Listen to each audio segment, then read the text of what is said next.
ਸਤਿ ਸ਼੍ਰੀ ਅਕਾਲ ਦੋਸਤੋ, ਮੈਂ ਹਾਂ ਤੁਹਾਡੇ ਨਾਲ ਵਰਿੰਦਰ ਭਿੰਡਰ ਤੇ ਤੁਸੀਂ ਦੇਖ ਰਹੇ ਹੋ ਵਾਇਸ ਆਫ ਇੰਡੀਆ ਮੀਡੀਆ। ਹਮੇਸ਼ਾ ਦੀ ਤਰ੍ਹਾਂ ਅਸੀਂ ਤਰੋ-ਤਾਜ਼ਾ ਖਬਰਾਂ ਲੈ ਕੇ ਤੁਹਾਡੇ ਰੂਬਰੂ ਹੁੰਦੇ ਰਹਿੰਦੇ ਹਾਂ। ਅੱਜ ਵੀ ਬਹੁਤ ਮਹੱਤਵਪੂਰਨ ਖਬਰਾਂ ਨੇ। ਕੀ ਵਾਪਰਿਆ ਸਾਰੇ ਸੰਸਾਰ ਦੇ ਵਿੱਚ ਉਹ ਅਸੀਂ ਤੁਹਾਡੇ ਨਾਲ ਵਨ ਬਾਏ ਵਨ ਉਹਦਾ ਵਿਸ਼ਲੇਸ਼ਣ ਕਰਾਂਗੇ। ਸਭ ਤੋਂ ਪਹਿਲਾਂ ਮੈਂ ਤੁਹਾਡੇ ਨਾਲ ਦੋ ਚਾਰ ਜਿਹੜੀਆਂ ਤਾਜ਼ਾ ਖਬਰਾਂ ਨੇ ਉਹਦਾ ਮੈਂ ਤੁਹਾਡੇ ਤੋਂ ਰੂਬਰੂ ਕਰਾ ਦਿਆਂ। ਉਸ ਤੋਂ ਬਾਅਦ ਉਹਦਾ ਵਿਸ਼ਲੇਸ਼ਣ ਕਰਾਂਗੇ। ਦੁਨੀਆ ਦੀਆਂ ਦੋ ਐਟਮੀ ਤਾਕਤਾਂ ਭਾਰਤ ਅਤੇ ਪਾਕਿਸਤਾਨ ਕਰੋਨਾ ਨੇ ਬੇਵੱਸ ਕਰ ਦਿੱਤੀਆਂ। ਕੀ ਨੇ ਪੂਰੀ ਰਿਪੋਰਟ? ਕਿਸ ਕੋਲ ਆਕਸੀਜਨ ਹੈ ਨਹੀਂ, ਕਿਸ ਕੋਲ ਵੈਕਸੀਨ ਹੈ ਨਹੀਂ। ਕਰੋਨਾ ਬਾਰੇ ਮੀਡੀਆ ਅਤੇ ਸੋਸ਼ਲ ਮੀਡੀਆ ਦਾ ਕੀ ਰੋਲ ਹੈ, ਕੀ ਉਹ ਭੂਮਿਕਾ ਨਿਭਾ ਰਹੇ ਨੇ, ਉਹਦੇ ਬਾਰੇ ਵੀ ਅਸੀਂ ਅੱਜ ਤੁਹਾਡੇ ਨਾਲ ਗੱਲ ਕਰਾਂਗੇ।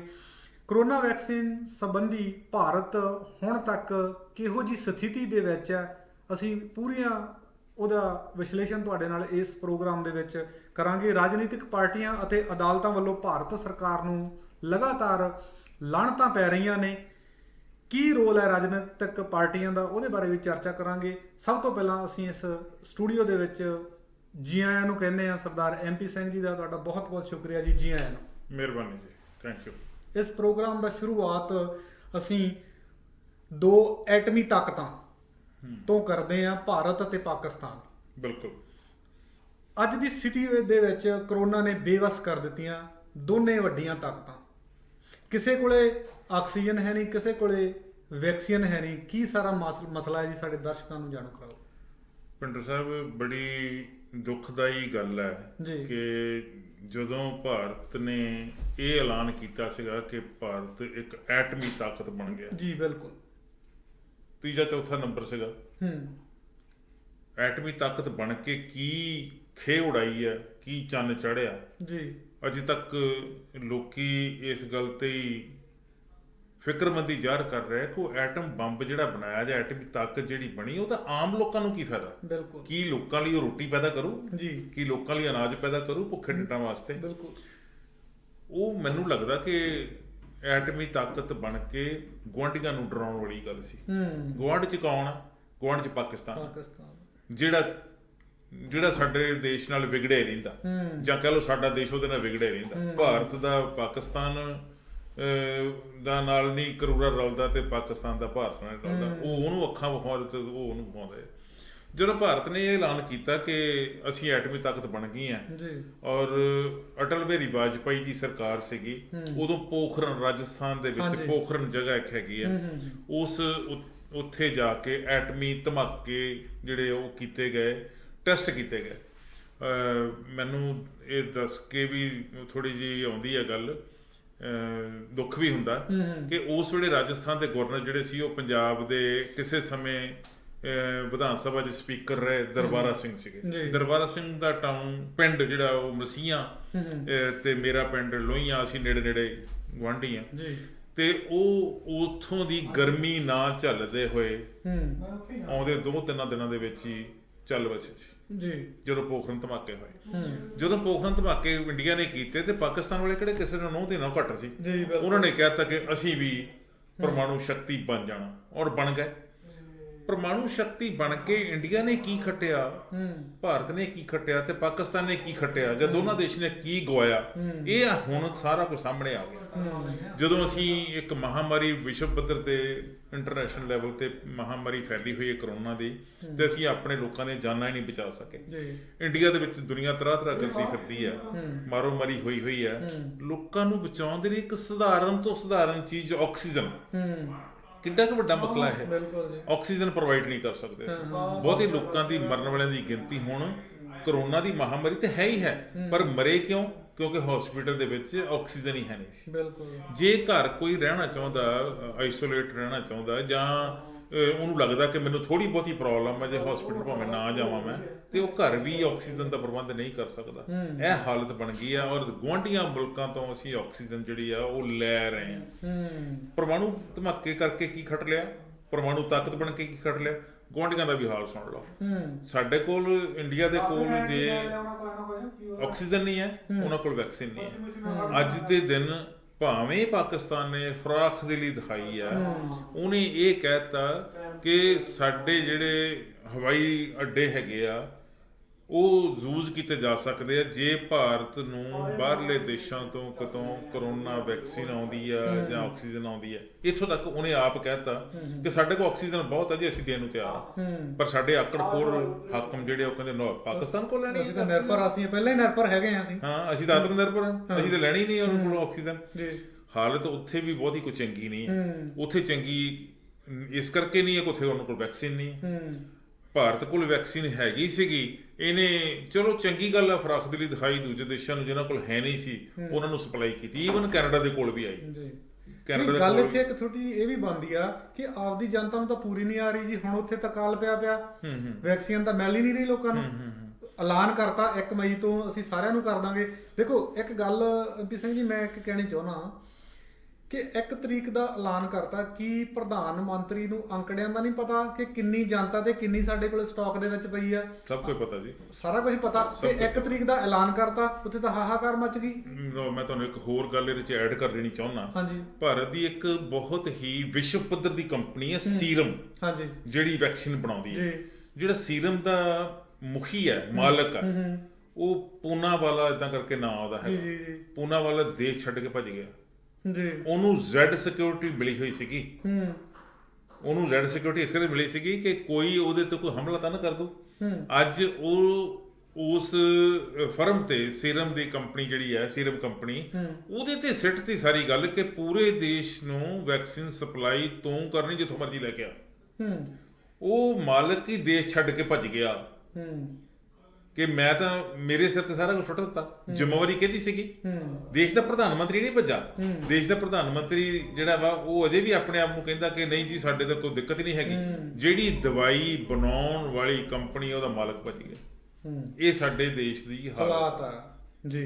ਜੇ ਹੁਣ ਆਪਾਂ ਉਹਦੀ ਵੈਕਸੀਨ ਦੀ ਗੱਲ ਹੀ ਕਰਦੇ ਹਾਂ, ਵੈਕਸੀਨ ਦਾ ਹੁਣ ਇਹਦਾ ਹੱਲ ਕੀ ਹੋਊਗਾ ਜੀ? ਕਿਉਂਕਿ ਉੱਥੇ ਜਨਤਾ ਤਾਂ ਤਰ੍ਹਾਂ ਕਰਕੇ ਮਰੇ, ਹਸਪਤਾਲ ਭਰੇ ਪਏ ਆ। ਤੁਸੀਂ ਦੇਖਿਆ ਹੋਊਗਾ ਕਿ ਦਿੱਲੀ ਦੇ ਵਿੱਚ ਲਾਸ਼ਾਂ ਨੂੰ ਕੋਈ ਮੋਢਾ ਦੇਣ ਵਾਲਾ ਹੈ ਨਹੀਂ, ਉੱਥੇ ਸ਼ਮਸ਼ਾਨ ਘਾਟ ਦੇ ਵਿੱਚ ਜਗ੍ਹਾ ਹੈ ਨਹੀਂ। ਹਾਲਾਤ ਉਥੋਂ ਦੇ ਕੀ ਆ? ਬਿਲਕੁਲ ਬਿਨਾਂ ਸ਼ੱਕ ਹਾਲਾਤ ਚਿੰਤਾ ਵਾਲੇ। ਬੇਈਮਾਨੀ ਜਿਹੜੀ ਆ ਉਹ ਕਿਸ ਲੈਵਲ ਤੱਕ ਪਹੁੰਚੀ ਹੋਈ ਹੈ। ਇਸ ਮਹਾਮਾਰੀ ਦੇ ਵਿੱਚ, ਮਾਰੋਮਾਰੀ ਦੇ ਵਿੱਚ ਵੀ ਅਜੇ ਤੱਕ ਜਿਹੜੇ ਬੇਈਮਾਨ ਲੋਕ ਹੈ ਉਹ ਕਿਸ ਤਰੀਕੇ ਦੇ ਨਾਲ ਲੋਕਾਂ ਦਾ ਸ਼ੋਸ਼ਣ ਕਰਨ ਤੇ ਤੁੱਲੇ ਹੋਏ ਆ। ਉੱਤਰ ਪ੍ਰਦੇਸ਼ ਦੀ ਗੱਲ ਹੈ ਜੀ, ਜਿੱਥੇ ਜਿਹੜਾ ਸੂਬਾ ਸਾਰਿਆਂ ਨਾਲੋਂ ਵੱਡਾ ਹਿੰਦੁਸਤਾਨ ਦੇ ਵਿੱਚ, ਉੱਥੋਂ ਦੇ ਮੁੱਖ ਮੰਤਰੀ ਨੇ ਇੱਕ ਹਸਪੀਟਲ ਦੇ ਵਿੱਚ ਜਾ ਕੇ ਛਾਪਾ ਮਾਰਿਆ। 250 ਬੈੱਡ ਜਿਹੜੇ ਆ ਉੱਥੇ ਉਹ ਮਿਲੇ ਜਿੱਥੇ ਉਂਝ ਬੰਦੇ ਲੋਕ ਲੰਮੇ ਪਾਏ ਹੋਏ ਆ। ਉਹਨਾਂ ਨੂੰ ਕਰੋਨਾ ਨਹੀਂ ਹੋਇਆ, ਉਹਨਾਂ ਨੂੰ ਕੋਈ ਪ੍ਰੋਬਲਮ ਨਹੀਂ ਹੈ। ਉਹਨਾਂ ਨੂੰ ਉਂਝ ਉੱਥੇ ਬਿਠਾਇਆ ਗਿਆ ਔਰ ਉਹਨਾਂ ਨੂੰ ਕਿਹਾ ਕਿ ਤੁਹਾਨੂੰ ਇੱਥੇ ਬੈਠਣ ਨੂੰ ਪੈਸੇ ਮਿਲਣਗੇ।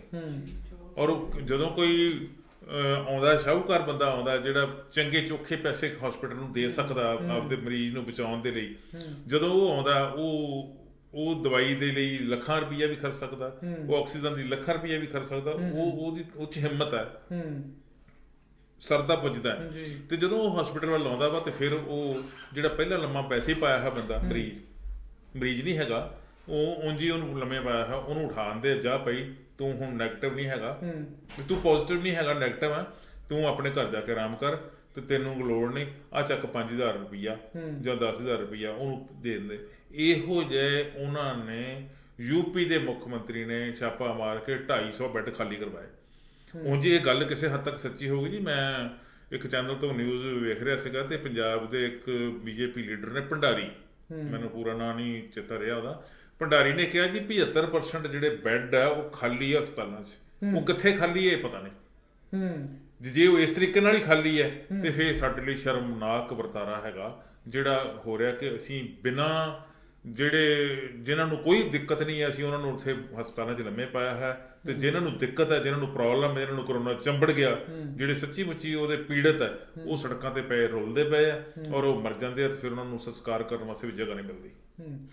ਇਹ ਦੇਖਣ ਵਾਲੀ ਗੱਲ ਇਹ ਹੈ ਕਿ 1 ਸਾਲ ਬਾਅਦ, ਇਹਨਾਂ ਦਿਨਾਂ ਦੇ ਵਿੱਚ ਪਹਿਲਾਂ ਉਹਨਾਂ ਨੇ ਇਹਨੂੰ ਮਹੀਨਾ ਪਹਿਲਾਂ ਲੋਕਡਾਊਨ ਲਾਇਆ ਸੀਗਾ, 1 ਸਾਲ ਬਾਅਦ ਫਿਰ ਲੋਕਡਾਊਨ ਲਾਉਣ ਦੀ ਲੋੜ ਪੈ ਜੇ, ਕਿਉਂਕਿ ਹੁਣ ਲੋਕਡਾਊਨ ਫੇਰ ਚੱਲ ਰਿਹਾ ਆਪਣੇ ਭਾਰਤ ਦੇ ਵਿੱਚ। 1 ਸਾਲ ਬਾਅਦ ਫੇਰ ਪੈ ਜੇ ਤੇ ਇਹ 1 ਸਾਲ ਵਿਚਾਲਦਾ ਕੀ ਕਰਦੀਆਂ ਰਹੀਆਂ ਗਵਰਨਮੈਂਟਾਂ? ਕਿਉਂਕਿ ਇੰਨਾ ਚਿਰ ਸਮਾਂ ਬਹੁਤ ਹੁੰਦਾ। ਕਿਉਂਕਿ ਚਾਈਨਾ ਨੇ ਆਪਾਂ ਦੇਖਦੇ ਹਾਂ ਕਿ ਜਦੋਂ ਕਰੋਨਾ ਹੋਇਆ ਸੀ ਉਹਨਾਂ ਨੇ ਕੁਝ ਕੁ ਘੰਟਿਆਂ 'ਚ, ਕੁਝ ਕੁ ਦਿਨਾਂ ਦੇ ਵਿੱਚ ਹਜ਼ਾਰਾਂ ਬੈੱਡ, ਹਜ਼ਾਰਾਂ ਹਸਪਤਾਲ ਰੈਡੀਮੇਡ ਤਿਆਰ ਕਰ ਲਏ ਸੀ। ਇਹਨਾਂ ਕੋਲੇ ਤਾਂ ਸਮਾਂ ਹੀ ਬਹੁਤ ਸੀਗਾ। ਇੰਨੇ ਸਮੇਂ ਦੇ ਬਾਅਦ ਵੀ ਆਪਾਂ ਨੂੰ ਕਰੋਨਾ 'ਚ ਦੇਸ਼ ਨੂੰ, ਕਿਉਂਕਿ ਦੇਖੋ ਅਮੀਰ ਬੰਦੇ ਕੋਲੇ ਪੈਸਾ, ਗਰੀਬ ਬੰਦਾ ਮੰਗ ਕੇ ਸਾਰ ਲਓ, ਜਿਹੜਾ ਵਿਚਾਲੜਾ ਮਿਡਲਮੈਨ ਬੰਦਾ, ਉਹਦਾ ਛੋਟਾ ਉਦਯੋਗਕਾਰੀ ਕਹਿ ਲਓ ਤੁਸੀਂ, ਕੋਈ ਦਿਹਾੜੀ ਦੱਪੇ ਕਰਨ ਵਾਲਾ ਬੰਦਾ, ਉਹਦਾ ਮਾਰਿਆ ਗਿਆ ਨਾ, ਉਹ ਹੁਣ ਫੇਰ ਲੋਕਡਾਊਨ 'ਚ ਜਾ ਰਿਹਾ। ਕੀ ਇਹ ਸਥਿਤੀ ਭਾਰਤ ਦੀ ਕਿੱਧਰ ਨੂੰ ਜਾ ਰਹੀ ਹੈ? ਦੇਖੋ ਲੋਕਡਾਊਨ ਅੱਧ ਪਚੱਦਾ ਤੇ ਲੱਗਾ ਹੋਇਆ ਲੱਗਾ ਜੀ, ਬਿਲਕੁਲ। ਲੋਕਡਾਊਨ ਲਾਉਣ ਬਾਰੇ ਪ੍ਰਧਾਨ ਮੰਤਰੀ ਨੇ ਕਹਿ ਦਿੱਤਾ ਕਿ ਸੂਬਾ ਸਰਕਾਰ ਸੋਚੇ ਲਾਉਣਾ ਕਿ ਨਹੀਂ ਲਾਉਣਾ। ਪਰ 1 ਸਾਲ ਪਹਿਲਾਂ ਤੁਸੀਂ ਗੱਲ ਕੀਤੀ ਹੈਗੀ ਆ, ਉਦੋਂ ਲੋਕਡਾਊਨ ਜਿਹੜਾ ਸੀ ਉਹ ਪ੍ਰਧਾਨ ਮੰਤਰੀ ਨੇ ਅਨਾਉਂਸ ਕੀਤਾ ਸੀਗਾ। ਹਾਂਜੀ। ਹੁਣ ਵੀ ਆਪਦੀ ਜ਼ਿੰਮੇਵਾਰੀ ਤੋਂ ਭੱਜਣ ਦੇ ਲਈ ਉਹਨੇ ਇਹ ਜ਼ਿੰਮੇਵਾਰੀ ਸਰਕਾਰਾਂ ਦੇ, ਰਾਜ ਸਰਕਾਰਾਂ ਤੇ, ਸੂਬੇ ਨੇ ਸਰਕਾਰਾਂ ਦੇ ਸਿਰ ਸੁੱਟਤੀ ਕਿ ਤੁਸੀਂ ਦੇਖੋ ਜੀ, ਤੁਸੀਂ ਲੋਕਡਾਊਨ ਲਾਉਣਾ ਵਾ ਨਹੀਂ ਲਾਉਣਾ ਇਹ ਤੁਹਾਡੀ ਮਰਜ਼ੀ, ਤੁਸੀਂ ਦਵਾਈ ਲੈਣੀ ਆ ਕਿ ਨਹੀਂ ਲੈਣੀ ਤੁਹਾਡੀ ਮਰਜ਼ੀ। ਕੇਂਦਰ ਸਰਕਾਰ ਦਵਾਈ ਲਵੇ, ਵੈਕਸੀਨ ਲਵੇ, ਉਹਦਾ ਰੇਟ ਹੋਰ ਹੈ, ਸੂਬਾ ਸਰਕਾਰ ਲਵੇ ਉਹਦਾ ਰੇਟ ਹੋਰ ਹੈ, ਪ੍ਰਾਈਵੇਟ ਲਵੇ ਉਹਦਾ ਰੇਟ ਹੋਰ ਹੈ। ਯਾਨੀ ਉਹ ਜਿਹੜੇ ਦਵਾਈ ਨਿਰਮਾਤਾ ਜਿਨ੍ਹਾਂ ਨੇ ਦਵਾਈ ਵੈਕਸੀਨ ਬਣਾਈ ਹੈ, ਵਿੱਚ ਸੀਰਮ ਦੀ ਗੱਲ ਆਉਂਦੀ ਹੈ, ਉਹਨਾਂ ਨੂੰ ਖੁੱਲੀ ਛੁੱਟੀ ਦਿੱਤੀ ਹੈ ਕਿ ਤੁਸੀਂ ਇਹ ਵਗਦੀ ਗੰਗਾ 'ਚ ਹੱਥ ਧੋ ਲਓ, ਜੇ ਤੁਹਾਨੂੰ ਫਾਇਦਾ ਹੁੰਦਾ ਤਾਂ ਕਰ ਲਓ। ਇਹ ਸਾਡੇ ਦੇਸ਼ ਦੇ ਜਿਹੜੇ ਹੈਗੇ ਆ ਸਾਡੀ ਹੋਣੀ ਦੇ ਮਾਲਕ, ਇਹ ਉਹਨਾਂ ਦਾ ਕਿਰਦਾਰ ਆ, ਕਰੈਕਟਰ ਆ ਜੀ। ਤੁਸੀਂ ਕਹਿੰਦੇ ਸਾਲ ਬਾਅਦ ਉਹਨਾਂ ਨੇ ਕੀਤਾ ਕਿ ਵੀ ਭਾਈ ਸਾਡੀ ਸਰਕਾਰ ਨੂੰ ਵੇਲ ਨਹੀਂ ਸੀਗਾ, ਅਸੀਂ ਤੇ ਵੋਟਾਂ ਪਾਉਣੀਆਂ ਸੀ, ਅਸੀਂ ਤੇ ਕਈ ਜਗ੍ਹਾ ਸਰਕਾਰਾਂ ਬਦਲਣੀਆਂ ਸੀ, ਕਈ ਜਿਹੜੇ ਹੈਗੇ ਐਮਐਲਏ ਤੋੜ ਕੇ ਆਪਦੇ ਵਾਲੇ ਪਾਸੇ ਕਰਨੇ ਸੀ, ਸਾਨੂੰ ਉਧਰੋਂ ਵੇਲ ਮਿਲੂਗਾ ਤੇ ਅਸੀਂ ਕਰੋਨਾ ਬਾਰੇ ਵੀ ਸੋਚ ਲਾਂਗੇ। ਅਜੇ ਸਾਡੇ ਕੋਲ ਵੇਲ ਅਜੇ ਹੈ ਨਹੀਂ। ਹਾਂ, 2 ਤਰੀਕ ਨੂੰ ਕੱਲ ਨੂੰ ਜਿਹੜੇ ਵੋਟਾਂ ਦੇ ਨਤੀਜੇ ਆਉਣਗੇ, ਉਸ ਤੋਂ ਬਾਅਦ ਬੰਗਾਲ ਦਾ ਨਤੀਜਾ ਆਊਗਾ, ਫੇਰ ਵੇਖਾਂਗੇ ਜੇ ਸਾਡੇ ਲੋਕਾਂ ਨੇ ਵੋਟਾਂ ਨਾ ਪਾਈਆਂ ਸਾਡੀ ਸਰਕਾਰ ਨੂੰ, ਜਿਹੜੀ ਰਾਜ ਕਰਦੀ ਪਾਰਟੀ ਵਾਲੀ ਸਰਕਾਰ ਨੂੰ, ਬੀਜੇਪੀ ਨੂੰ ਨਾ ਵੋਟਾਂ ਪਾਈਆਂ, ਫਿਰ ਸਾਡਾ ਵਤੀਰਾ ਹੋਰ ਹੋਊਗਾ। ਜੇ ਵਿਰੋਧੀ ਜਿੱਤ ਗਏ ਤਾਂ ਵਤੀਰਾ ਹੋਰ ਹੋਊਗਾ, ਜੇ ਬੀਜੇਪੀ ਜਿੱਤ ਗਈ ਤਾਂ ਵਤੀਰਾ ਹੋਰ ਹੋਊਗਾ। ਫਿਰ ਵੇਖਾਂਗੇ ਕਰੋਨਾ ਲਈ ਪ੍ਰਬੰਧ ਕੀ ਕਰਨਾ। ਜ਼ਿੰਮੇਵਾਰੀਆਂ ਕਿਹਦੀਆਂ ਦੇਖੋ, ਕਰੋਨਾ ਦੇ ਵਿੱਚ ਚਲੋ ਸਰਕਾਰਾਂ ਦੀਆਂ ਆਪਾਂ ਜ਼ਿੰਮੇਵਾਰੀ ਮੰਨਦੇ ਹਾਂ ਕਿ ਬਹੁਤ ਵੱਡੀ ਜ਼ਿੰਮੇਵਾਰੀ ਹੈ, ਪਰ ਮੀਡੀਆ ਦਾ ਵੀ ਬਹੁਤ ਵੱਡਾ ਰੋਲ ਹੁੰਦਾ ਇਸ ਸਾਰੇ ਘਟਨਾਕ੍ਰਮ ਦੇ ਵਿੱਚ। ਜਿਹੜਾ ਪ੍ਰਿੰਟ ਮੀਡੀਆ ਲੈ ਲਓ, ਚਾਹੇ ਤੁਸੀਂ ਸੋਸ਼ਲ ਮੀਡੀਆ ਲੈ ਲਓ, ਕੀ ਰੋਲ ਹੈ ਇਸ ਟਾਈਮ, ਇਹ ਕੀ ਰੋਲ ਅਪਣਾ ਰਹੀ ਹੈ? ਦੇਖੋ, ਪਹਿਲਾਂ ਪ੍ਰਿੰਟ ਮੀਡੀਆ ਤੇ ਵਿੱਚ ਜਿਹੜਾ ਇਲੈਕਟ੍ਰੋਨਿਕ ਮੀਡੀਆ, ਸੋਸ਼ਲ ਮੀਡੀਆ ਕਹ ਲਓ ਜੀ, ਇਹ ਦੋਨੋਂ ਰੋਲ ਇਹਨਾਂ ਦਾ ਜਿਹੜਾ ਰਿਹਾ ਕਰੋਨਾ ਦੇ ਦੌਰਾਨ ਬੜਾ ਨੈਗੇਟਿਵ ਰਿਹਾ। ਸਰਕਾਰ ਦੀ ਫੂਕ ਹੀ ਬੰਨੀ ਗਏ ਆ, ਸਿਫਤਾਂ ਹੀ ਕਰੇ ਗਏ ਆ, ਜਦੋਂ ਕਿ ਮੀਡੀਆ ਦਾ ਫਰਜ਼ ਬਣਦਾ ਕਿ ਉਹ ਲੋਕਾਂ ਦੀ ਗੱਲ ਰੱਖੇ, ਸਰਕਾਰ ਕੋਲ ਸਵਾਲ ਪੁੱਛੇ। ਮੀਡੀਆ ਇਸ ਤਰੀਕੇ ਨਾਲ ਗੁਲਾਮੀ ਵਾਲੀ ਹਾਲਤ 'ਚ ਪਹੁੰਚ ਗਿਆ, ਜਿਨ੍ਹਾਂ ਨੇ ਸਰਕਾਰ ਨੂੰ ਸਵਾਲ ਪੁੱਛੇ ਹੀ ਨਹੀਂ ਜਾਂ ਜੁਰਤ ਨਹੀਂ ਕੀਤੀ। ਉਹ ਜੁਰਤ ਕਿਉਂ ਨਹੀਂ ਕੀਤੀ? ਕਿਉਂਕਿ ਜਿਹੜੀ ਰਾਜ ਕਰਦੀ ਪਾਰਟੀ ਸੀ ਉਹਨਾਂ ਨੇ ਉਹਨਾਂ ਨੂੰ ਖਰੀਦ ਲਿਆ। ਤਾਂ ਹੀ ਉਹ ਮੋਦੀ ਮੀਡੀਆ, ਗੋਦੀ ਮੀਡੀਆ ਦੇ ਲਫ਼ਜ਼ ਜਿਹੜੇ ਸੀਗੇ ਉਹ ਆਜ਼ਾਦ ਹੋਏ। ਇਹ ਤੋਂ ਪਹਿਲਾਂ ਗੋਦੀ ਮੀਡੀਆ ਕੌਣ ਕਹਿੰਦਾ ਸੀ, ਮੋਦੀ ਮੀਡੀਆ ਕੌਣ ਕਹਿੰਦਾ ਸੀਗਾ? ਠੀਕ ਹੈ ਜੀ, ਸੋਸ਼ਲ ਮੀਡੀਆ ਨੇ ਬਹੁਤ ਵਧੀਆ ਰੋਲ ਅਦਾ ਕੀਤਾ। ਜੇ ਸੋਸ਼ਲ ਮੀਡੀਆ ਨਾ ਰੋਲ ਵਧੀਆ ਅਦਾ ਕਰਦਾ, ਛੋਟੇ ਚੈਨਲ ਨਾ ਵਧੀਆ ਰੋਲ ਅਦਾ ਕਰਦੇ, ਜਿਹੜੇ ਬੜੇ ਚੈਨਲ ਛੋਟੇ ਹੈਗੇ ਆ ਜਿਨ੍ਹਾਂ ਦੇ ਵਿੱਚ ਕੋਈ ਬਹੁਤ ਵੱਡੀ ਪਹੁੰਚ ਨਹੀਂ ਇੱਦਾਂ ਦੀ ਕਿ ਉਹ ਇੰਟਰਨੈਸ਼ਨਲ ਨੈਸ਼ਨਲ ਲੈਵਲ ਦੇ ਚੈਨਲ ਬਣ ਜਾਣ, ਉਹ ਸਥਾਨਕ ਪੱਧਰ ਦੇ ਚੈਨਲ ਆ, ਉਹਨਾਂ ਨੇ ਬਹੁਤ ਵਧੀਆ ਰੋਲ ਅਦਾ ਕੀਤਾ ਹੈਗਾ। ਪਰ ਇਲੈਕਟ੍ਰੋਨਿਕ ਮੀਡੀਆ ਦੇ ਵਿੱਚ ਤੁਸੀਂ ਦੇਖੋ, ਇਲੈਕਟ੍ਰੋਨਿਕ ਮੀਡੀਆ ਦੇ ਵਿੱਚ ਅੱਜ ਤੱਕ ਦਾ ਜਿਹੜਾ ਸੀ ਰੋਹਿਤ ਸਰਦਾਨਾ ਜੀ, ਉਹ ਇੱਕ ਪ੍ਰੋਗਰਾਮ ਪੇਸ਼ ਕਰਦਾ ਹੁੰਦਾ ਸੀ, ਦੰਗਲ। ਕਿੱਦਾਂ ਦੀ ਉਹ ਇਸ ਤਰੀਕੇ ਨਾਲ ਉਹਦੀ ਪ੍ਰੋਗਰਾਮ ਦੀ ਪੇਸ਼ਕਾਰੀ ਹੁੰਦੀ ਸੀਗੀ ਵੀ ਜਿੱਦਾਂ ਕਿ ਉਹ ਆਪ ਲੜਾਈ ਲੜ ਰਿਹਾ। ਠੀਕ ਹੈ, ਪਰ ਪਤਾ ਨਹੀਂ ਹੁੰਦਾ ਕਦੋਂ ਕੀ ਹੋ ਜਾਣਾ। ਛੋਟੀਆਂ 2 ਮਾਸੂਮ ਬੱਚੀਆਂ ਉਹਦੀਆਂ, ਜਿਨ੍ਹਾਂ ਵੱਲ ਦੇਖ ਕੇ ਤਰਸ ਆਉਂਦਾ, ਉਹ ਰੋਂਦੀਆਂ ਵਿਚਾਰੀਆਂ, ਉਹਨਾਂ ਨੂੰ ਪਤਾ ਨਹੀਂ ਲੱਗਦਾ ਕਿ ਸਾਡੇ ਘਰ ਹੋਇਆ ਕੀ। ਠੀਕ ਹੈ ਜੀ, ਉਹ ਚਲੇ ਗਿਆ। ਇਸੇ ਤਰ੍ਹਾਂ ਦੂਰਦਰਸ਼ਨ ਦੀ ਇੱਕ ਕਨੂਪ੍ਰਿਆ, ਉਹ ਚਲੇ ਗਈ। ਇਹ ਰੋਲ ਇਹਨਾਂ ਨੂੰ ਜੇ ਪ੍ਰੋਪਰ ਆਪਦੀ ਜ਼ਿੰਮੇਵਾਰੀ ਨਿਭਾਈ ਹੁੰਦੀ, ਸ਼ਾਇਦ ਅੱਜ ਉਹ ਵੀ ਸ਼ਿਕਾਰ ਨਾ ਹੁੰਦੇ। ਜੀ ਬਿਲਕੁਲ। ਮਾਰੇ ਜਾਣ ਦਾ ਦੁੱਖ ਸਾਰਿਆਂ ਨੂੰ, ਮੈਨੂੰ ਵੀ ਆ, ਤੁਹਾਨੂੰ ਵੀ ਹੈ, ਵਾਇਸ ਆਫ ਇੰਡੀਆ ਨੂੰ ਵੀ। ਪਰ ਇੱਕ ਗੱਲ ਦਾ ਲਾਂਭਾ ਜ਼ਰੂਰ ਆ ਕਿ ਉਹਨਾਂ ਨੇ ਆਪਦਾ ਬਣਦਾ ਰੋਲ ਅਦਾ ਨਹੀਂ ਕੀਤਾ। ਜੇ ਕੀਤਾ ਹੁੰਦਾ ਇਹ ਅੱਜ ਬੜੀ ਸਥਿਤੀ ਨਹੀਂ ਸੀ ਹੋਣੀ। ਰਾਜਨੀਤਿਕ ਪਾਰਟੀਆਂ ਤੇ ਅਦਾਲਤਾਂ ਵੱਲੋਂ ਭਾਰਤ ਸਰਕਾਰ ਨੂੰ ਲਗਾਤਾਰ ਲਾਹਨਤਾਂ ਪਾ ਰਹੇ ਆ, ਚਾਹੇ ਉਹ ਵਿਰੋਧੀ ਪਾਰਟੀਆਂ ਜਾਂ ਕਿਸੇ ਤਰ੍ਹਾਂ ਦੀਆਂ ਰਾਜਨੀਤਿਕ ਪਾਰਟੀਆਂ, ਉਹ ਸਰਕਾਰ ਦੇ ਵਿਰੁੱਧ ਆ ਕੇ ਖੜ ਗਈਆਂ, ਲਾਹਨਤਾਂ ਪੈ ਰਹੀਆਂ। ਕੀ ਰੋਲ ਆ ਰਾਜਨੀਤਿਕ ਪਾਰਟੀਆਂ ਦਾ ਇਸ ਸੰਬੰਧ ਦੇ ਵਿੱਚ? ਜਾਂ ਜਿਹੜੇ ਸਾਡੇ ਬੁੱਧੀਜੀਵੀ ਲੋਕ ਨੇ, ਸਾਡੇ ਕਲਾਕਾਰ ਭਾਈਚਾਰਾ ਵਾ, ਉਹ ਕਿੱਥੇ ਆ ਹੁਣ? ਉਹ ਦਿਸ ਨਹੀਂ ਰਹੇ, ਕਿਹੜੀਆਂ ਖੁੱਡਾਂ 'ਚ ਵੜ ਗਏ ਆ, ਉਹ ਬੋਲ ਨਹੀਂ ਰਹੇ ਕੁਛ ਇਸ ਕਰੋਨਾ ਦੀ ਮਹਾਮਾਰੀ ਬਾਰੇ ਜੋ ਵਤੀਰਾ ਚੱਲ ਰਿਹਾ ਅੱਜ ਕੱਲ੍ਹ? ਬੜਾ ਗੰਭੀਰ ਸਵਾਲ ਹੈ। ਸ਼ਾਇਦ ਮੈਂ ਇਹਦਾ ਪ੍ਰੋਪਰ ਉਸ ਤਰੀਕੇ ਨਾਲ ਤਸੱਲੀ ਬਖਸ਼ ਜਵਾਬ ਨਾ ਦੇ ਸਕਾਂ। ਉਹਦੇ ਪਿੱਛੇ ਕਾਰਨ ਹੈ ਕਿ ਰਾਜਨੀਤਿਕ ਪਾਰਟੀਆਂ ਦੀ ਹੋਂਦ, ਵਿਰੋਧੀ ਪਾਰਟੀਆਂ, ਤੁਸੀਂ ਲਫ਼ਜ਼ ਵਰਤਿਆ, ਵਿਰੋਧੀ ਪਾਰਟੀਆਂ ਦੀ ਹੋਂਦ ਜਿਹੜੀ ਆ ਉਹ ਨਾ ਮਾਤਰ ਹੈ ਜੀ।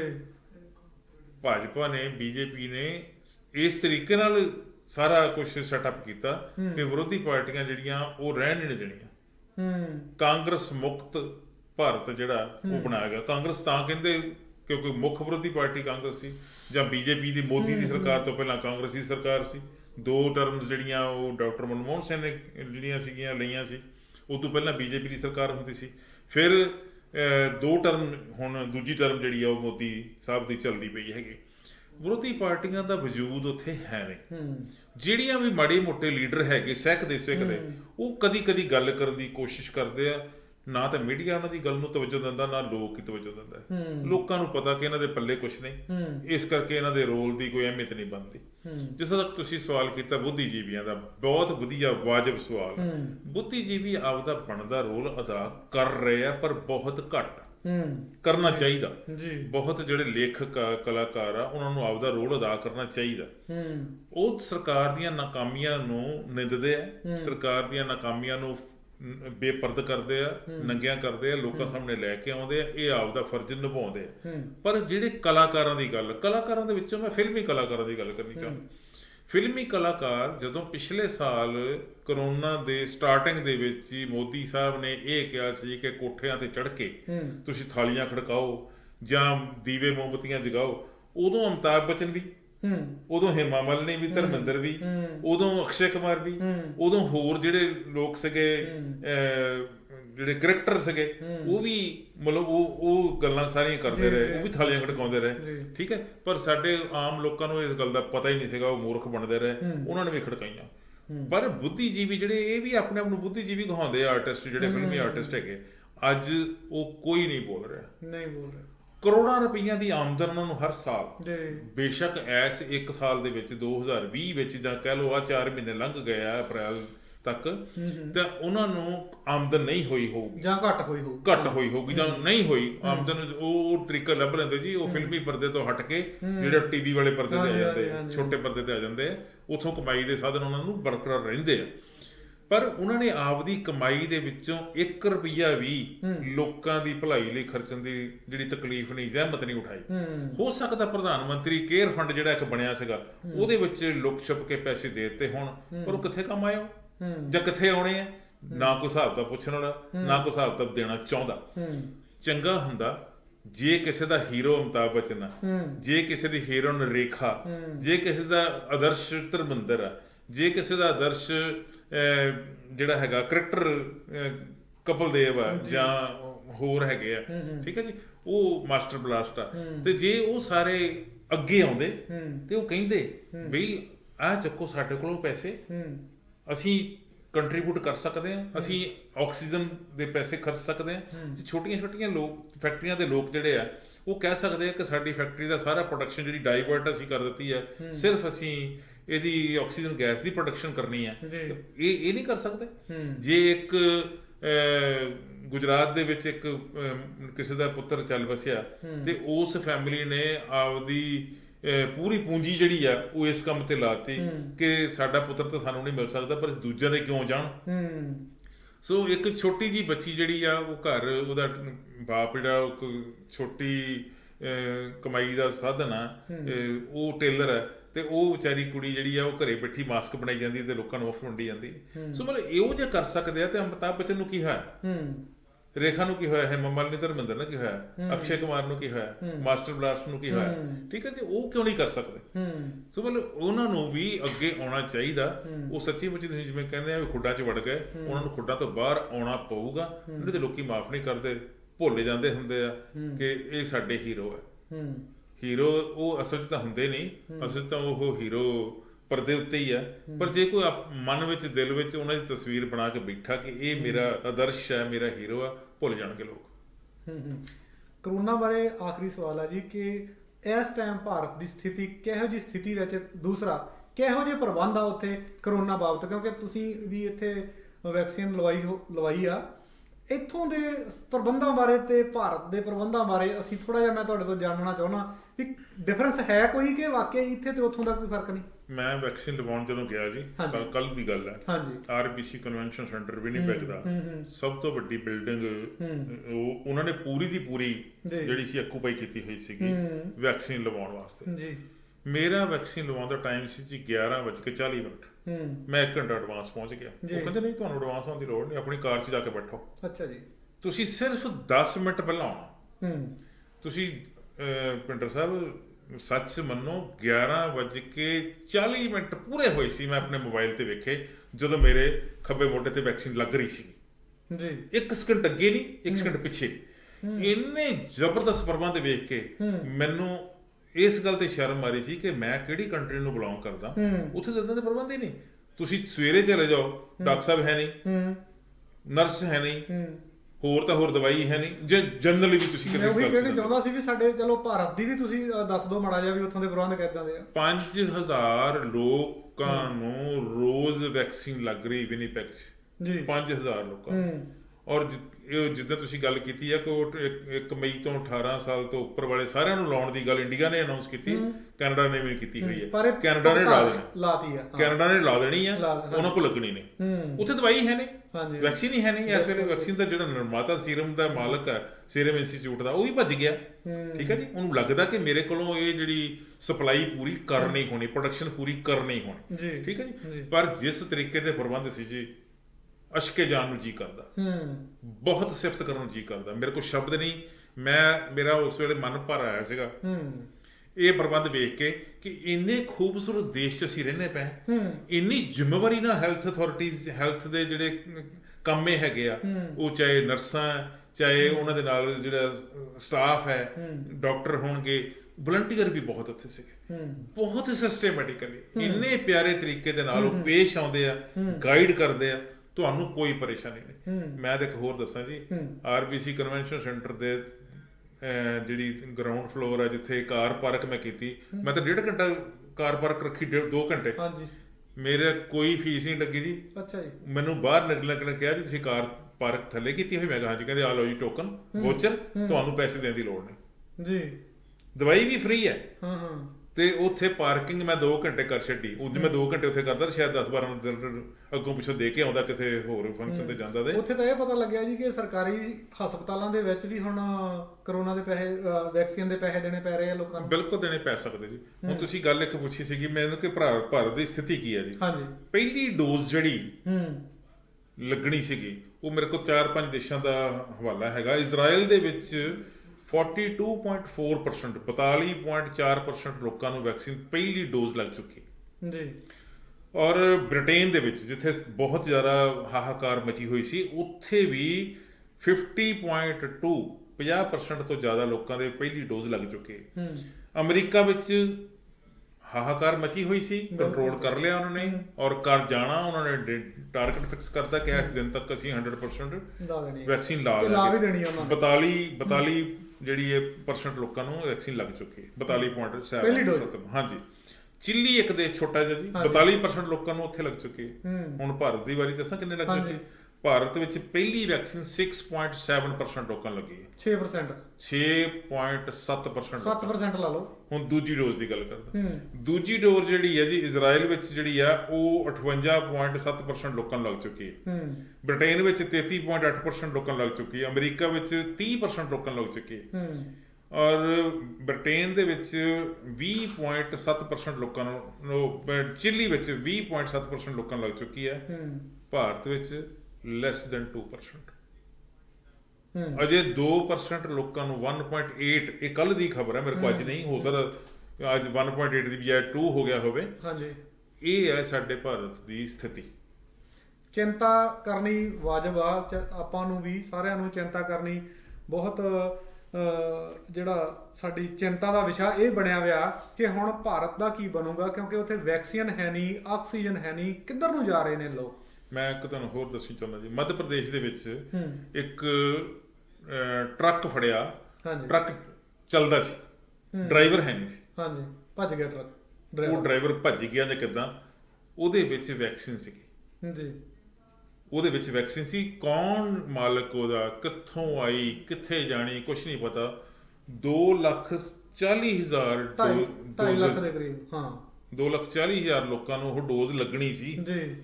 ਇਦਾਂ ਦੇ ਜਿਹੜੇ ਪ੍ਰਬੰਧ ਹੈ ਜਿਸ ਕੰਟਰੀ 'ਚ, ਹੁਣ ਕਿੱਦਾਂ ਦਾ ਤੁਸੀਂ ਫੈਸਲਾ ਕਰ ਸਕਦੇ ਕਿ ਉੱਥੇ ਲੋਕਾਂ ਦੀ ਜਾਨ ਬਖਸ਼ੀ ਹੋ ਜਾਊਗੀ, ਬਚ ਜਾਊਗੀ ਜਾਨ? ਕੋਈ ਬਚਣ ਦੇ ਚਾਂਸ ਨਹੀਂ। ਬਹੁਤ ਸਾਰੇ ਲੋਕਾਂ ਨੇ ਬੜੇ ਵਧੀਆ ਪ੍ਰਬੰਧ ਕੀਤੇ ਜੀ। ਜਿੱਦਾਂ ਹੁਣ ਕੈਨੇਡਾ ਦੀ ਆਪਾਂ ਗੱਲ ਕਰਦੇ ਸੀ, ਕੈਨੇਡਾ ਨੇ ਫੈਸਲਾ ਕੀਤਾ ਕਿ ਭਾਰਤ ਤੋਂ ਫਲਾਈਟਾਂ ਇੱਧਰ ਨੂੰ ਨਹੀਂ ਆਉਣਗੀਆਂ। ਹਾਂਜੀ, ਇੱਧਰੋਂ ਜਾਂਦੀਆਂ ਵਾ ਜੇ, ਕੈਨੇਡਾ ਤੋਂ ਭਾਰਤ ਨੂੰ ਫਲਾਈਟਾਂ ਅਜੇ ਵੀ ਜਾਂਦੀਆਂ, ਪਰ ਭਾਰਤ ਤੋਂ ਕੈਨੇਡਾ ਅਜੇ ਫਲਾਈਟਾਂ 1 ਮਹੀਨੇ ਵਾਸਤੇ ਉਹਨਾਂ ਨੇ ਬੰਦ ਕਰਤੀਆਂ। ਅਮਰੀਕਾ ਵੀ ਪਾਬੰਦੀ ਲਾਉਣ ਜਾ ਰਿਹਾ। ਹੁਣ ਨਵੀਂ ਗੱਲ ਆਸਟ੍ਰੇਲੀਆ ਦੀ ਗੱਲ। ਹਾਂਜੀ, ਉਹ ਮੈਂ ਤੁਹਾਡੇ ਨਾਲ ਆਸਟ੍ਰੇਲੀਆ ਤੇ ਕੈਨੇਡਾ ਦੀ ਵੀ ਗੱਲ ਆਪਾਂ ਉਹਦੀ ਸਾਂਝੀ ਕਰਨੀ ਚਾਹੁੰਦੇ ਹਾਂ ਕਿ ਆਸਟ੍ਰੇਲੀਆ ਦੀ ਪਹਿਲਾਂ ਆਪਾਂ ਗੱਲ ਕਰਦੇ ਹਾਂ ਕਿ ਆਸਟ੍ਰੇਲੀਆ ਨੇ ਵੀ ਪਾਬੰਦੀਆਂ ਬਹੁਤ ਜ਼ਬਰਦਸਤ ਲਾਤੀਆਂ। ਬਹੁਤ ਜ਼ਬਰਦਸਤ। ਕਿਹੜੀ ਜ਼ਬਰਦਸਤੀ ਪਾਬੰਦੀਆਂ ਵਾ? ਕੈਨੇਡਾ ਦੀਆਂ ਓਨਟਾਰੀਓ ਨੇ ਵੀ ਲਾਈਆਂ ਔਰ ਆਸਟ੍ਰੇਲੀਆ ਨੇ ਲਾਈਆਂ। ਕੀ ਪਾਬੰਦੀਆਂ ਨੇ? ਆਸਟ੍ਰੇਲੀਆ ਦੀ ਸਰਕਾਰ ਨੇ ਜੀ ਬੜੀ ਵੈਸੇ ਭੈੜੀ ਹਾਲਤ ਸੀ ਉੱਥੇ। ਉਹਦੇ ਗੁਆਂਢੀ ਮੁਲਕ ਜਿਹੜਾ ਨਿਊਜ਼ੀਲੈਂਡ ਆ, ਨਿਊਜ਼ੀਲੈਂਡ ਇੱਕ ਵਾਹਿਦ ਕੰਟਰੀ ਆ ਜਿੱਥੇ ਉੱਥੋਂ ਦੀ ਪ੍ਰਧਾਨ ਮੰਤਰੀ ਨੇ ਖੁਦ ਇਨੀਸ਼ੀਏਟਿਵ ਲੈ ਕੇ ਇੰਨੇ ਜ਼ਬਰਦਸਤ ਤਰੀਕੇ ਦੇ ਨਾਲ ਕਰੋਨਾ ਵਾਇਰਸ ਦੇ ਉੱਤੇ ਕਾਬੂ ਪਾਇਆ ਜਿਹੜੀ ਸਿਫਤ ਕਰਨੀ ਬਣਦੀ ਜੀ। ਨਿਊਜ਼ੀਲੈਂਡ ਤੋਂ ਆਸਟ੍ਰੇਲੀਆ ਜਦੋਂ ਮਰਜ਼ੀ ਆ ਜਾਓ, ਜਦੋਂ ਮਰਜ਼ੀ ਵਾਪਸ ਚਲੇ ਜਾਓ ਜੀ, ਪਰ ਭਾਰਤ ਤੋਂ ਵਾਪਸ ਨਹੀਂ ਆ ਸਕਦੇ। ਆਸਟ੍ਰੇਲੀਆ ਨੇ ਕਿਹਾ ਕਿ ਸਾਡੇ 30,000 ਸਿਟੀਜ਼ਨ ਜਾਂ PR ਉਹ ਭਾਰਤ ਗਏ ਹੋਏ ਆ। ਗਏ ਉਹ ਕਿਸੇ ਕੰਮ ਵੀ ਆ, ਵਿਆਹ ਸ਼ਾਦੀ ਤੇ ਵੀ ਗਏ ਹੋ ਸਕਦੇ ਆ, ਕਿਸੇ ਮਾੜੀ ਘਟਨਾ, ਕਿਸੇ ਦਾ ਕੋਈ ਪਰਿਵਾਰ ਦਾ ਜੀ ਚੱਲ ਗਿਆ, ਚੱਲ ਵਸਿਆ, ਉਹ ਭਾਵੇਂ ਉਂਝ ਹੀ ਨਾਰਮਲ ਸਥਿਤੀ ਵਿੱਚ ਜਾਂ ਕਰੋਨਾ ਕਰਕੇ, ਤੇ ਲੋਕਾਂ ਨੇ ਜਾਣਾ ਹੀ ਹੁੰਦਾ। ਜਦੋਂ ਸਾਡੇ ਜਿਹੜਾ ਉੱਥੇ ਹੈਗੀਆਂ ਪਰਿਵਾਰ ਉੱਥੇ ਹੈਗੇ ਜਾਣਾ ਹੀ ਹੁੰਦਾ। ਉਹ ਕਹਿੰਦੇ ਤੁਸੀਂ ਕਿਸੇ ਵੀ ਕਾਰਨ ਉੱਥੇ ਗਏ ਹੋ, ਤੁਸੀਂ ਵਾਪਸ ਨਹੀਂ ਆ ਸਕਦੇ। ਜੇ ਤੁਸੀਂ ਆਉਣ ਦੀ ਕੋਸ਼ਿਸ਼ ਕੀਤੀ ਕਿਸੇ ਵੀ ਤਰੀਕੇ ਨਾਲ ਸਰਹੱਦ ਪਾਰ ਕਰਕੇ ਆਸਟ੍ਰੇਲੀਆ 'ਚ ਐਂਟਰ ਕੀਤੇ, ਤੁਹਾਨੂੰ 5 ਸਾਲ ਦੀ ਕੈਦ ਹੋ ਜਾਊਗੀ। ਐਡਾ ਜ਼ਬਰਦਸਤ ਸਟੈਪ ਹੈ। ਭਾਵੇਂ ਦੋ ਪੱਖ ਇਹਦੇ। ਇੱਕ ਪੱਖ ਤਾਂ ਇਹ ਹੈਗਾ ਕਿ ਉਹਨਾਂ ਨੇ ਆਪਦੇ ਦੇਸ਼ ਦੇ ਵਸਨੀਕਾਂ ਨੂੰ, ਆਪਦੇ ਦੇਸ਼ ਦੇ ਲੋਕਾਂ ਨੂੰ, ਆਪਦੀ ਜਨਤਾ ਨੂੰ ਪ੍ਰੋਟੈਕਟ ਕਰਨ ਦੇ ਲਈ ਐਡਾ ਸਖਤ ਫੈਸਲਾ ਲਿਆ, ਪਰ ਉਹਨਾਂ ਲੋਕਾਂ ਦਾ ਕੋਈ ਕਸੂਰ ਨਹੀਂ ਜਿਹੜੇ ਕਿਸੇ ਨਾ ਕਿਸੇ ਮਜਬੂਰੀ ਬਸ ਭਾਰਤ ਗਏ ਹੋਏ ਆ। ਉਹਨਾਂ ਦੇ ਉੱਤੇ ਪਾਬੰਦੀਆਂ ਇਸ ਤਰੀਕੇ ਨਾਲ ਲਾਈਆਂ ਜਾ ਸਕਦੀਆਂ ਕਿ ਤੁਹਾਨੂੰ 15 ਦਿਨ ਦੀ ਜਗ੍ਹਾ ਮਹੀਨਾ ਭਰ ਕੁਆਰੰਟਾਈਨ ਰਹਿਣਾ ਪੈ ਸਕਦਾ। ਇਦਾਂ ਵੀ ਹੋ ਸਕਦਾ ਵੀ ਤੁਹਾਨੂੰ 15 ਦਿਨ ਦਿੱਤੇ, ਵੀ 15 ਦਿਨ ਦੇ ਵਿੱਚ ਆ ਜਾਓ, ਕੁਛ ਇਦਾਂ ਦਾ ਕੀਤਾ ਜਾ ਸਕਦਾ। ਪਰ ਆਸਟ੍ਰੇਲੀਆ ਦਾ ਇਹ ਫੈਸਲਾ ਜਿਹੜਾ ਦੋਨੋਂ ਪੱਖ ਹੈ, ਚੰਗਾ ਵੀ ਹੈ ਮਾੜਾ ਵੀ ਹੈ। ਚੰਗਾ ਇਸ ਕਰਕੇ ਆ ਕਿ ਉਹ ਜਨਤਾ ਨੂੰ ਆਪਦੀ ਨੂੰ ਬਚਾਉਣਾ ਚਾਹੁੰਦੇ ਆ, ਮਾੜਾ ਇਸ ਕਰਕੇ ਆ ਕਿ ਜਿਹੜੇ ਉੱਥੋਂ ਕਿਸੇ ਮੁਸੀਬਤ ਕਰਕੇ, ਕਿਸੇ ਮਜਬੂਰੀ ਕਰਕੇ ਗਏ ਆ, ਉਹਨਾਂ ਤੇ ਪਾਬੰਦੀ ਲਾਤੀ ਕਿ ਉਹ ਆ ਹੀ ਨਹੀਂ ਸਕਦੇ। ਜੇ ਆਉਣਗੇ ਤੇ 5 ਸਾਲ ਦੀ ਕੈਦ ਹੋਊਗੀ। ਹੋ ਸਕਦਾ ਹਾਲਾਤ ਕੱਲ ਨੂੰ ਠੀਕ ਹੋ ਜਾਣ, ਜਿਹੜੇ ਕੋਈ ਚਾਂਸਸ ਦੁਨੀਆ ਪੱਧਰ ਤੇ ਲੱਗਦੇ ਨਹੀਂ, ਭਾਰਤ ਵਿੱਚ ਤਾਂ ਬਿਲਕੁਲ ਨਹੀਂ ਲੱਗਦੇ ਪਏ। ਹੋਰਾਂ ਦੇਸ਼ਾਂ 'ਚ ਵੀ ਇਦਾਂ ਦੀ ਮਾੜੀ ਹਾਲਤ ਹੈਗੀ ਆ। ਜੇ ਕੱਲ ਨੂੰ ਠੀਕ ਹੋ ਜਾਣ ਤੇ ਹੋ ਸਕਦਾ ਸਰਕਾਰ ਇਹ ਫੈਸਲਾ ਆਪਦਾ ਬਦਲ ਲਵੇ। ਕੈਨੇਡਾ ਦੇ ਅੰਟਾਰੀਓ ਸੂਬੇ ਤੋਂ ਵੀ ਸਟੂਡੈਂਟਾਂ ਬਾਰੇ ਇੱਕ ਵੱਡੀ ਖਬਰ ਆਈ ਹੈ ਜੀ। ਕੀ ਆ ਉਹ ਖਬਰ? ਇੰਟਰਨੈਸ਼ਨਲ ਸਟੂਡੈਂਟਸ ਕੈਨੇਡਾ 'ਚ ਬਹੁਤ ਆ ਰਹੇ ਅੱਜ ਕੱਲ੍ਹ ਜੀ। ਆਸਟ੍ਰੇਲੀਆ 'ਚ ਵੀ ਆ ਰਹੇ ਸੀ, ਨਿਊਜ਼ੀਲੈਂਡ 'ਚ ਵੀ ਆ ਰਹੇ ਸੀ, ਬ੍ਰਿਟੇਨ 'ਚ ਵੀ ਆ ਰਹੇ ਸੀ, ਅਮਰੀਕਾ 'ਚ ਵੀ ਆ ਰਹੇ ਸੀ, ਪਰ ਸਭ ਤੋਂ ਵੱਧ ਜਿਹੜੇ ਆ ਉਹ ਕੈਨੇਡਾ 'ਚ ਆ ਰਹੇ ਤੇ ਸਭ ਤੋਂ ਵੱਡਾ ਸੂਬਾ ਅੰਟਾਰੀਓ ਇੱਥੇ ਹੈਗਾ। ਅੰਟਾਰੀਓ ਦੀ ਸਰਕਾਰ ਨੇ ਫੈਡਰਲ ਗਵਰਨਮੈਂਟ ਨੂੰ ਬੇਨਤੀ ਕੀਤੀ ਕਿ ਇੰਟਰਨੈਸ਼ਨਲ ਸਟੂਡੈਂਟ ਅੰਟਾਰੀਓ ਵਿੱਚ ਆਉਣ ਤੇ ਰੋਕ ਲਾਈ ਜਾਵੇ। ਫੈਡਰਲ ਗਵਰਨਮੈਂਟ ਨੇ ਫੈਸਲਾ ਕਰਤਾ, ਰੋਕ ਲਾ ਦਿੱਤੀ। ਹੁਣ ਕੋਈ ਵੀ ਇੰਟਰਨੈਸ਼ਨਲ ਸਟੂਡੈਂਟ ਭਾਵੇਂ ਉਹਨੂੰ ਐਡਮਿਸ਼ਨ ਜਿਹੜੀ ਆ ਅੰਟਾਰੀਓ ਦੀ ਕਿਸੇ ਯੂਨੀਵਰਸਿਟੀ 'ਚ, ਕਿਸੇ ਕਾਲਜ 'ਚ ਮਿਲ ਚੁੱਕੀ ਹੈ ਤੇ ਉਹ ਤਿਆਰੀ ਕੱਸੀ ਬੈਠਾ ਸਟੂਡੈਂਟ ਕਿ ਮੈਂ ਆਉਣ ਵਾਲੇ ਕੁਝ ਦਿਨਾਂ ਵਿੱਚ ਜਦੋਂ ਵੀ ਫਲਾਈਟਾਂ ਚਾਲੂ ਹੋ ਗਈਆਂ ਮੈਂ ਅੰਟਾਰੀਓ ਆਪਣੀ ਸਟੱਡੀ ਵਾਸਤੇ ਆ ਜਾਣਾ, ਉਹ ਹੁਣ ਨਹੀਂ ਆ ਸਕਦਾ। ਇਹ ਕਦੋਂ ਖੁੱਲੇਗੀ ਪਾਬੰਦੀ ਜਿਹੜੀ ਲੱਗੀ ਹੋਈ ਹੈ ਕਹਿ ਨਹੀਂ ਸਕਦੇ। ਮਤਲਬ ਕੋਈ ਡੈਡਲਾਈਨ ਦਿੱਤੀ ਹੈ? ਨਹੀਂ, ਡੈਡਲਾਈਨ ਕੋਈ ਨਹੀਂ ਦਿੱਤੀ, ਪਰ ਇਹ ਤੋਂ ਲੱਗਦਾ ਜਿਹੜੀ ਗੱਲ ਸਾਹਮਣੇ ਆਈ ਹੈ ਉਹ ਸਾਹਮਣੇ ਇਹ ਆਈ ਹੈ ਕਿ ਬਹੁਤੇ ਇੰਟਰਨੈਸ਼ਨਲ ਸਟੂਡੈਂਟ ਜਿਹੜੇ ਆ ਉਹ ਇੰਡੀਆ ਤੋਂ ਆ ਰਹੇ। ਇੱਕ ਗੱਲ, ਦੂਜਾ ਪਾਕਿਸਤਾਨ ਨੂੰ ਗੁਆਂਢੀ ਮੁਲਕ ਤੋਂ ਆ ਰਹੇ, ਤੀਜਾ ਚਾਈਨਾ ਤੋਂ ਆ ਰਹੇ। ਠੀਕ ਹੈ ਜੀ, ਇਹ ਸਾਰੇ ਦੇਸ਼ ਬਹੁਤ ਪ੍ਰਭਾਵਿਤ ਆ। ਔਰ ਜਿਹੜੀ ਅੰਟਾਰੀਓ ਸਰਕਾਰ ਆ ਉਹ ਆਪਦੇ ਪਹਿਲਾਂ ਹੀ ਮੁਸੀਬਤ ਚੱਲ ਰਹੀ ਹੈ। ਅੰਟਾਰੀਓ ਦੇ ਵਿੱਚ ਕਰੋਨਾ ਦੀ ਮਹਾਮਾਰੀ ਨੇ ਬਹੁਤ ਵੱਡਾ ਅਸਰ ਪਾਇਆ ਹੋਇਆ, ਬਹੁਤ ਵੱਡਾ ਨੁਕਸਾਨ ਉੱਥੇ ਹੋ ਰਿਹਾ, ਬਹੁਤ ਕੋਸ਼ਿਸ਼ਾਂ ਕਰਨ ਦੇ ਬਾਵਜੂਦ ਕਾਬੂ 'ਚ ਨਹੀਂ ਆ ਰਹੀ ਗੱਲ। ਬਹੁਤ ਸਾਰੇ ਲੋਕ ਉੱਥੇ ਮੰਨਦੇ ਵੀ ਨਹੀਂ, ਇਹ ਗੱਲ ਵੀ ਸੱਚਾਈ ਹੈ। ਸਰਕਾਰ ਦੀਆਂ ਪਾਬੰਦੀਆਂ ਜਿਹੜੀਆਂ ਲਾਈਆਂ ਗਈਆਂ ਉਹਨਾਂ ਦੇ ਪ੍ਰਖੱਚੇ ਉਡਾ ਰਿਹਾ। ਇਹ ਗੱਲ ਨੂੰ ਧਿਆਨ 'ਚ ਰੱਖ ਕੇ ਅੰਟਾਰੀਓ ਗਵਰਨਮੈਂਟ ਨੇ ਫੈਡਰਲ ਗਵਰਨਮੈਂਟ ਨੂੰ ਬੇਨਤੀ ਕੀਤੀ, ਜਿਹੜੀ ਪ੍ਰਵਾਨ ਹੋ ਗਈ ਹੈ। ਔਰ ਇੰਟਰਨੈਸ਼ਨਲ ਸਟੂਡੈਂਟਸ ਵਾਸਤੇ ਇਹ ਮਾੜੀ ਖਬਰ ਹੈ, ਮੰਦਭਾਗੀ ਖਬਰ ਹੈ। ਉਹਨਾਂ ਨੂੰ ਨੈਕਸਟ ਟਾਈਮ ਵੇਟ ਕਰਨੀ ਪਏਗੀ ਕਦੋਂ ਫੈਸਲਾ ਸਰਕਾਰ ਇਹ ਪਾਬੰਦੀ ਵਾਲਾ ਵਾਪਸ ਲਵੇ। ਦੇਖਿਆ ਤਾਂ ਇਹ ਜਾ ਰਿਹਾ ਕਿ ਜਿਵੇਂ ਮਤਰੀ ਮਾਂ ਵਾਲਾ ਭਾਰਤ ਨਾਲ ਸਾਰੇ ਦੇਸ਼ ਆ ਜਿਹੜਾ ਵਿਵਹਾਰ ਕਰ ਰਹੇ ਆ, ਵਾਲ ਦਹੀਂ ਚੋਂ ਕੱਢ ਕੇ ਪਾਸੇ ਰੱਖਣ ਵਾਲੀ ਉਹਦੇ ਚ ਸਾਡਾ ਕਸੂਰ ਹੈ ਜੀ। ਮੈਂ ਤੁਹਾਨੂੰ ਇੱਕ ਗੱਲ ਮੈਂ ਪੁੱਛਣਾ ਕਿੱਥੇ ਕਸੂਰ ਸਾਡਾ ਕਸੂਰ? ਬਿਲਕੁਲ, ਮੈਂ ਤੁਹਾਨੂੰ ਇੱਕ ਗੱਲ ਦੱਸਦਾ ਜੀ। ਜਾਰਡਨ ਇੱਕ ਕੰਟਰੀ ਹੈ ਛੋਟਾ ਜਿਹਾ, ਠੀਕ ਹੈ ਜੀ। ਜਾਰਡਨ ਦੇ ਵਿੱਚ ਕਰੋਨਾ ਦੇ ਕਰਕੇ ਇੱਕੋ ਦਿਨ ਇੱਕੋ ਟਾਈਮ ਤੇ 7 ਬੰਦੇ ਮਰੇ ਸੀ। 7 ਬੰਦੇ ਮਰੇ ਸੀ। ਉੱਥੋਂ ਦੇ ਪ੍ਰਧਾਨ ਮੰਤਰੀ ਨੇ ਇਸ ਗੱਲ ਦਾ ਸਖਤ ਨੋਟਿਸ ਲਿਆ, ਉੱਥੋਂ ਦੇ ਸਿਹਤ ਮੰਤਰੀ ਨੇ ਇਹਦਾ ਸਖਤ ਨੋਟਿਸ ਲਿਆ। ਇਮੀਡੀਏਟਲੀ ਇੱਕ ਕਮੇਟੀ ਬਣਾਤੀ ਗਈ ਕਿ ਪਤਾ ਕਰੋ ਕਿ ਇਹ 7 ਬੰਦਿਆਂ ਦੇ ਇੱਕੋ ਟਾਈਮ ਇੱਕੋ ਵੇਲੇ ਇੱਕੋ ਹਸਪੀਟਲ 'ਚ ਮਰ ਜਾਣ ਦਾ ਕਾਰਨ ਕੀ ਹੈ। ਠੀਕ ਹੈ ਜੀ। ਜਦੋਂ ਮਰ ਜਾਂਦੇ, ਉਹ ਕਮੇਟੀ ਨੇ ਰਿਪੋਰਟ ਦਿੱਤੀ ਕਿ ਇਹਨਾਂ ਦਾ ਮਰ ਜਾਣ ਦਾ ਕਾਰਨ ਜਿਹੜਾ ਸੀ ਸਾਡੇ ਪ੍ਰਬੰਧਾਂ ਦਾ ਨੁਕਸਦਾਰ ਹੋਣਾ ਸੀ, ਫਾਲਟ ਪ੍ਰਬੰਧਨ। ਸਿਹਤ ਮੰਤਰੀ ਨੇ ਅਸਤੀਫਾ ਦੇ ਦਿੱਤਾ। ਕੀ ਸਾਡੇ ਭਾਰਤ ਵਿੱਚ ਜਿਹੜਾ ਪ੍ਰਬੰਧ ਠੀਕ ਹੈ? ਉੱਥੋਂ ਦੇ ਕਿਸੇ ਮੰਤਰੀ ਨੂੰ, ਨਾ ਸਿਹਤ ਮੰਤਰੀ ਨੂੰ, ਨਾ ਗ੍ਰਹਿ ਮੰਤਰੀ ਨੂੰ, ਨਾ ਪ੍ਰਧਾਨ ਮੰਤਰੀ ਨੂੰ ਫਿਕਰ, ਤੇ ਕਿਉਂ ਨਾ ਉਹਨਾਂ ਤੇ ਪਾਬੰਦੀਆਂ ਲੱਗਣ। ਮੈਂ ਪਾਬੰਦੀਆਂ ਜਿਹਨਾਂ ਤੇ ਲੱਗ ਰਹੀਆਂ ਉਹੀ ਜਾਣਦੇ ਆ, ਉਹਨਾਂ ਨੂੰ ਤਕਲੀਫ ਹੋ ਰਹੀ ਹੈ, ਮੈਨੂੰ ਵੀ ਇਸ ਗੱਲ ਤੇ ਹੋ ਰਹੀ ਹੈ। ਪਰ ਇਹਦੇ ਲਈ ਜ਼ਿੰਮੇਵਾਰ ਜਿਹੜੇ ਹੈਗੇ ਆ, ਉਹਨਾਂ ਨੂੰ ਸ਼ਰਮ ਨਹੀਂ ਹੈਗੀ, ਉਹਨਾਂ ਨੂੰ ਹਿਆ ਨਹੀਂ ਹੈਗੀ, ਉਹ ਦੇਖਦੇ ਨਹੀਂ ਆਪਦੀ ਜ਼ਿੰਮੇਵਾਰੀ ਕੀ ਹੈਗੀ। ਉਹਨਾਂ ਨੂੰ ਆਪਦੀ ਗੱਦੀ ਦਾ ਫਿਕਰ ਆ, ਆਪਦੀ ਗੱਦੀ ਦੇ ਜਿਹੜੇ ਆਪਦੀ ਕੁਰਸੀ ਦੇ ਪਾਵੇ ਮਜ਼ਬੂਤ ਕਰਨ ਦਾ ਫਿਕਰ ਆ, ਲੋਕਾਂ ਦਾ ਕੋਈ ਫਿਕਰ ਨਹੀਂ। ਤੁਹਾਡਾ ਬਹੁਤ ਬਹੁਤ ਸ਼ੁਕਰੀਆ ਜੀ। ਅੱਜ ਬੜੀਆਂ ਮਹੱਤਵਪੂਰਨ ਖਬਰਾਂ ਦੇ ਨਾਲ ਸਾਡੇ ਦਰਸ਼ਕਾਂ ਨੂੰ ਤੁਸੀਂ ਜਾਣੂ ਕਰਾਇਆ, ਉਹਦਾ ਵਿਸ਼ਲੇਸ਼ਣ ਕੀਤਾ। ਤੁਹਾਡਾ ਬਹੁਤ ਬਹੁਤ ਸ਼ੁਕਰੀਆ। ਨਵੀਆਂ ਖਬਰਾਂ ਦੇ ਨਾਲ ਅਸੀਂ ਫਿਰ ਤੁਹਾਨੂੰ ਇੱਥੇ ਸੱਦਾ ਪੱਤਰ ਭੇਜਾਂਗੇ। ਤੁਸੀਂ ਆਪਣਾ ਸਮਾਂ ਦਿੰਦੇ ਹੋ, ਤੁਹਾਡਾ ਬਹੁਤ ਬਹੁਤ ਸ਼ੁਕਰੀਆ। ਮਿਹਰਬਾਨੀ ਜੀ, ਥੈਂਕ ਯੂ। ਇਹ ਸਨ ਸਰਦਾਰ MP ਸਿੰਘ ਜੀ, ਤੇ ਨਵੀਆਂ ਖਬਰਾਂ ਦੇ ਨਾਲ ਅਸੀਂ ਫਿਰ ਤੁਹਾਡੇ ਪੇਸ਼ ਹੋਵਾਂਗੇ। ਜੇਕਰ ਤੁਹਾਡੇ ਕੋਈ ਵਿਚਾਰ ਹੋਣ, ਤੁਹਾਡੇ ਕੋਈ ਸੁਝਾਅ ਹੋਣ, ਤੁਸੀਂ ਸਾਨੂੰ ਕਮੈਂਟ ਦੇ ਰੂਪ ਵਿੱਚ ਭੇਜ ਸਕਦੇ ਹੋ। ਚੋਣਵੇਂ ਕਮੈਂਟਾਂ ਨੂੰ ਅਸੀਂ ਆਪਣੇ ਪ੍ਰੋਗਰਾਮ ਦੇ ਵਿੱਚ ਪੇਸ਼ ਕਰਾਂਗੇ, ਤੁਹਾਡੇ ਨਾਲ ਸਾਂਝ ਪਾਵਾਂਗੇ। ਤਦ ਤੱਕ ਦੇ ਲਈ ਸਾਨੂੰ ਦਿਓ ਆਗਿਆ। ਤੁਹਾਡਾ ਬਹੁਤ ਬਹੁਤ ਸ਼ੁਕਰੀਆ। ਸਤਿ ਸ਼੍ਰੀ ਅਕਾਲ।